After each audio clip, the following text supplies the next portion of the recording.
सखी से। देखिएगा, सखी बोलना चाहे तो बोल नहीं सकती है। जानकी जी ने पूछा भी था, सखी कुछ तो बताओ इनके बारे में। वह सखी कहती है, मेरे पति ने बताया नहीं था। तुम्हारे पति ने, तुम्हारा विवाह कब हो गया? हो गया। बिनु पग चले सुने बिनु काना, और कर बिनु कर्म नहीं बताया था मेरे पति ने। देख लो चल करके। जानकी जी स्वयं चल करके बगीचे में आई। लता भवन ते प्रकट भय तय अवसर दो। डाली को हटा करके देखा, सामने सरकार खड़े थे।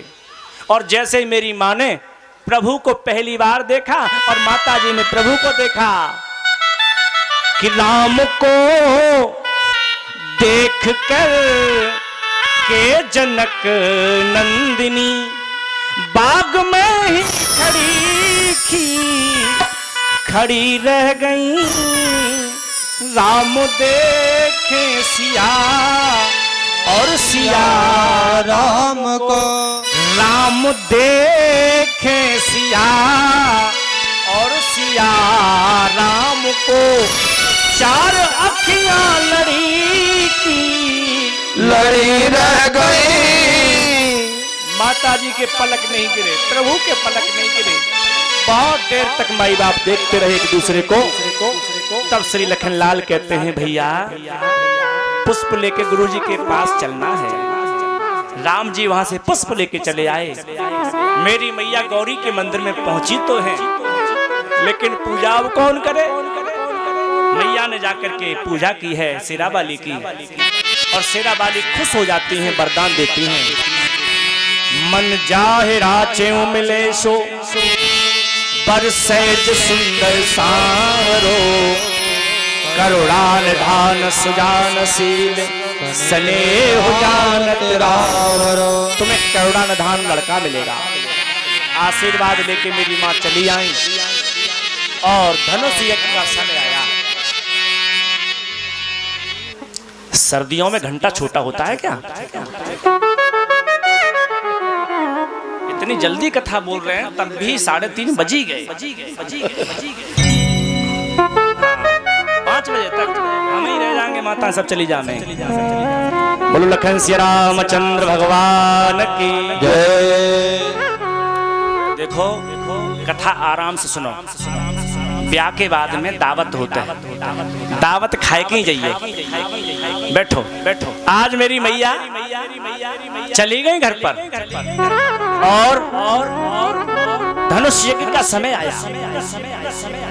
मेरे प्रभु गुरुदेव के पास में हैं, जनक राज के दरबार में राजा महाराजा बैठे हुए हैं। सभी लोग बड़े बड़े दिग्गज राजा आए हुए हैं, देवता भेष बदल के आए। जो बहन बेटी माता बात करेगी, बा को दावत में से नाम अभी कटवा दूंगा, इसीलिए बात न करो। ये मेरे प्रभु का विवाह होने जा रहा है, गौर से सुनिएगा। आज आज आज आज आज दरबार लगा हुआ है, जनक राज बैठे हुए हैं। परमात्मा का आगमन हुआ छोटे भाई लखन के साथ में। चौपाई तो बाबा ने बहुत लिखी है, लेकिन एक चौपाई आप सब जानते हो।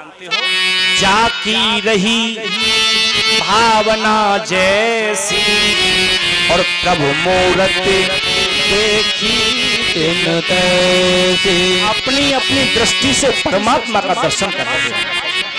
और भैया राम जी ऊंचे से सिंहासन पर गुरु जी के साथ बैठ गए।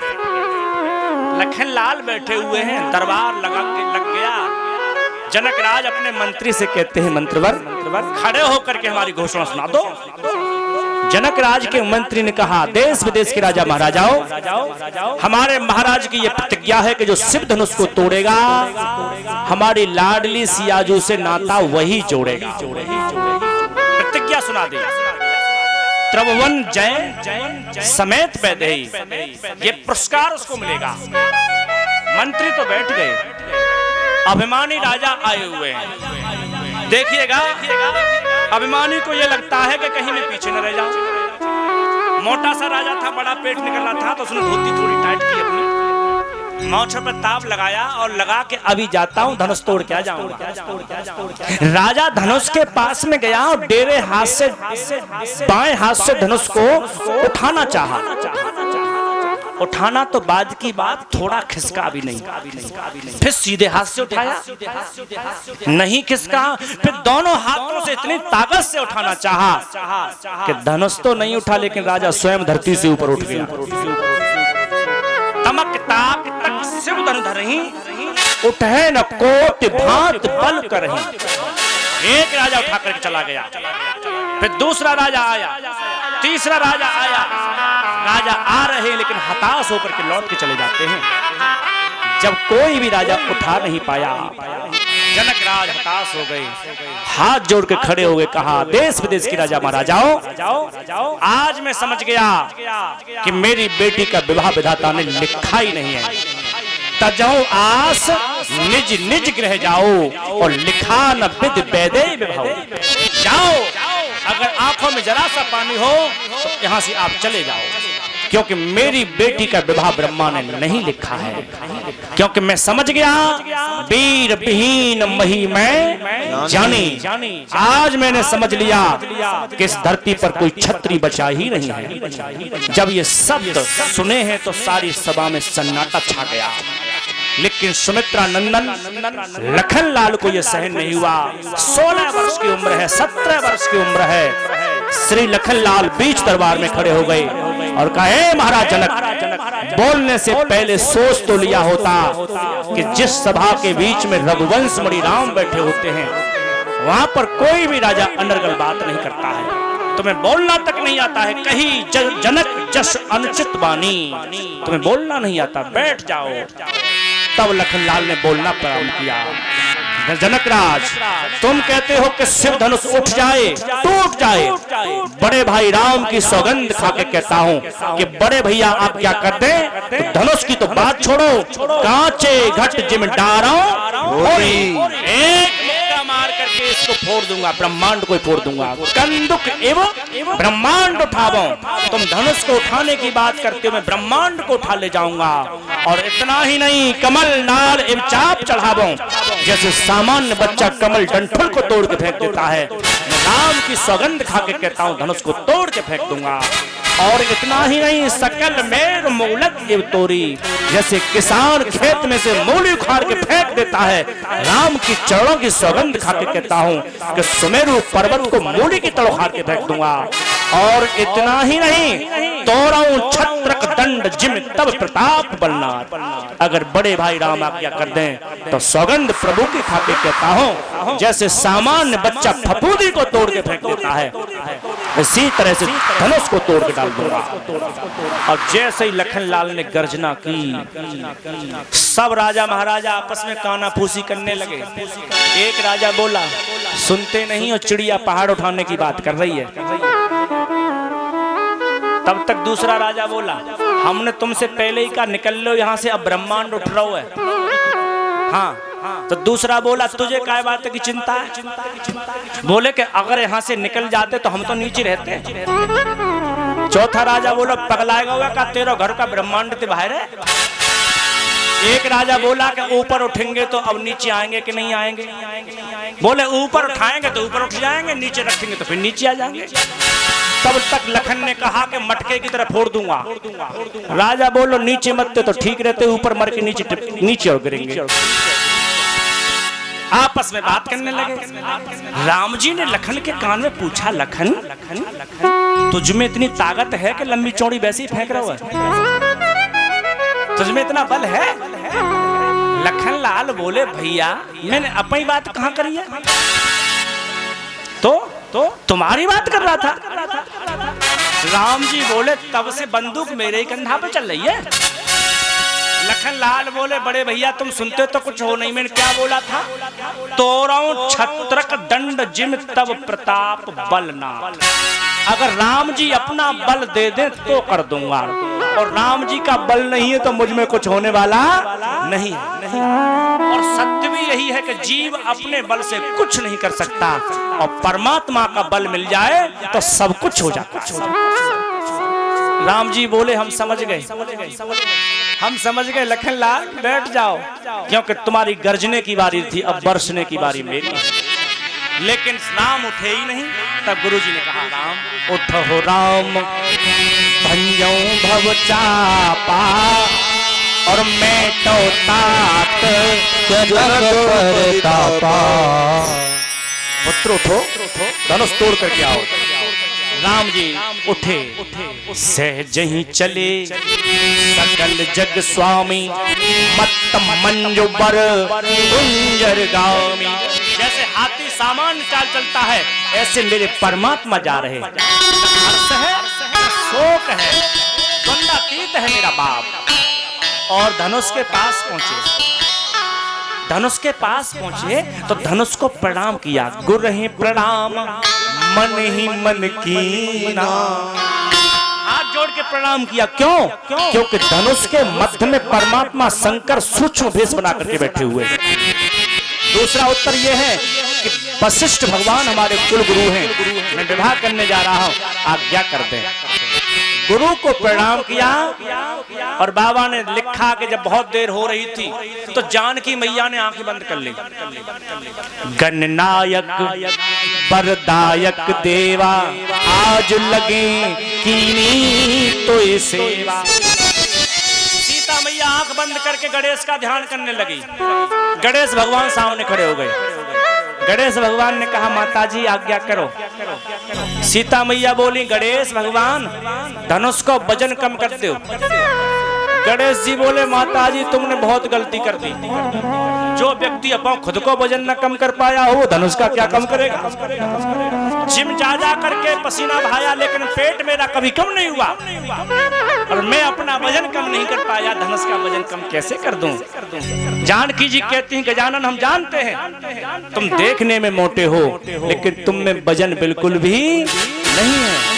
क्योंकि अगर तुम में वजन होता तो क्या तुम्हारी सवारी चूहा होता? चूहा पे तुम उठा लेता। गणेश जी कहते हैं माताजी तो क्या कहना चाहती हो? कि मैं ये कहना चाहती हूँ कि आकार में जैसे तुम बड़े हो लेकिन वजन बिल्कुल नहीं है, इसी तरह से धनुष आकार में छोटा ना हो लेकिन वजन बिल्कुल खत्म हो जाए। गजानन कहते हैं माताजी जिनका नाम जप करके हम वजन वाले हुए उनको धनुष तोड़ने के लिए हमको बुलाती हो।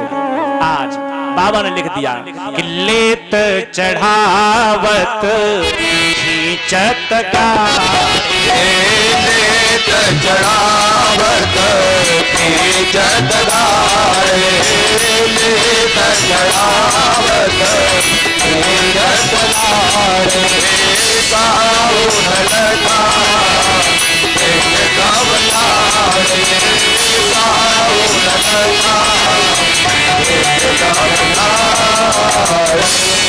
राम जी ने धनुष कब उठाया, कब डोरी खींची, कब तोड़ दिया कोई नहीं देख पाया। और सत्य भी यही है, राम है ब्रह्म, ब्रह्म का कार्य करता हुआ कोई जीव देख नहीं सकता। इस पुष्प को पीला किया राम जी ने, क्या बुर्श चलते हुए तुमने देखा? इसकी कटिंग की राम जी ने, कैंची चलते हुए देखी? ब्रह्म कोई भी कार्य करेगा जीव देख नहीं पाएगा। राम जी ने धनुष उठाया और बीच में से तोड़ दिया। तेहि छड़ राम मध्य धन तोड़ा, भरे भवन धुन गोर कठोरा। बीच में से धनुष तोड़ के डाल दिया। और मैं चौपाई के बहुत अर्थ पहली बार कई बार किए हैं इसके। धनुष तोड़ के जब धरती पे डाल दिया तो राजा महाराजा कहते हैं धनुष से टूट गए। तब से तो बहुत अकड़ रहे थे। धनुष कहता है सुनो राजाओ, टूट गए तो क्या टूट गए, बहुतों के अरमान तोड़ करके टूटे हैं।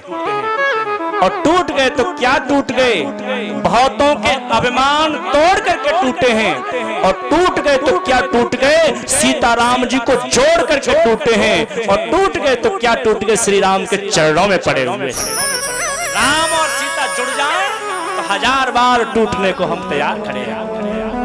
अब राम जी ने धनुष तोड़ के धरती पे डाल दिया और और सीता मैया भी आंख बंद करके बैठी हैं, गणेश जी की ध्यान कर रही है। सखी ने कोनी मारी जानकी किशोरी आंखें खोलो, क्या हो गया, धनुष टूट गया।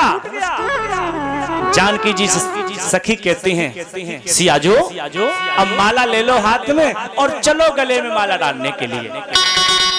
अब माला बड़ी ज्यादा है, मेरी मैया भी छोटी सी है, सखियों के मध्य में मेरी माँ जा रही है। लज्जावश मेरी माँ प्रभु को देखना तो चाहती हैं, लेकिन नजर ऊपर को नहीं कर पाई, प्रभु के सामने खड़ी हो गई। भाव गौर से समझना, प्रभु के सामने खड़ी हो गई। प्रभु से कहा सखियों ने राम जी थोड़े झुक जाओ। अब राम जी के मन में आया कि लाओ झुक जाऊं। तब तक लखन लाल पीछे से बोले भैया बिल्कुल नाक कट जावे, ससुराल झुकियो मती। राम जी नहीं झुके, और राम जी जानकी मैया से इतने बड़े हैं। अब गौर से सुनिएगा, जानकी जी ने लखन की ओर देखा, लखन हाथ जोड़ के मैया के पास में आए। जानकी मैया कहती हैं लखन एक काम करो, क्या अपने भैया को झुका दो।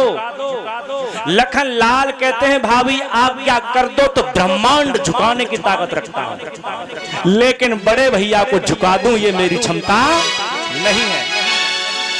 जानकी जी कहती हैं अगर अपने भैया को नहीं झुका सकते तो फिर मुझे उठा दो। लखन लाल ने हाथ जोड़ लिए भाभी तुम कहो तो फुटबॉल की तरह ब्रह्मांड उठा ले जाऊं, लेकिन तुम्हारे देवर में इतनी ताकत नहीं है कि बड़ी भाभी को उठा दूं, आपको उठाने की क्षमता नहीं है। जानकी जी कहती हैं अगर बड़े भाई को झुका नहीं सकते और मुझे उठा नहीं सकते तो तुम खुद ही झुक जाओ। राम जी के पैरों में तीसरा रास्ता तो है। लखन लाल झुकने के लिए जा रहे हैं। जनकपुर की माताएं राम जी से निवेदन कर रही हैं कि झुक जइयो लला रघुवीर सिया मेरी छोटी सी, झुक जइयो तन कर रघुवीर सिया मेरी छोटी सी, झुक जइयो तन कर रघुवीर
लागो सरे सिया मेरी छोटी सी,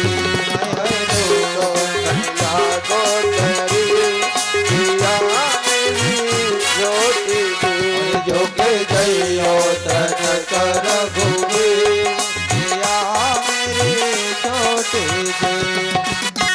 कब से माला लिए खड़ी है, कब से माला लिए खड़ी है, कब से माला लिए खड़ी है, कब से माला लिए खड़ी है,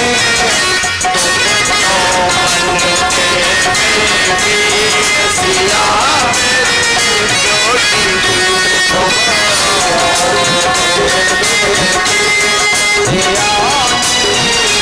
सी,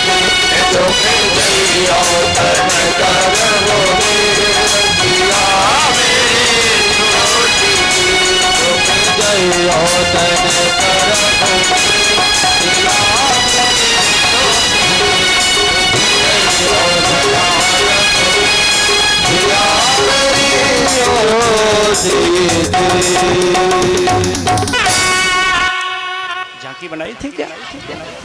अच्छा ठीक है, ठीक है, ठीक कोई, हाँ ठीक है, ठीक है, ठीक है। आज कथा को गौर से सुनिए। जानकी जी ने लखन की ओर इशारा किया। श्री लखन लाल प्रभु के चरणों में गिर गए।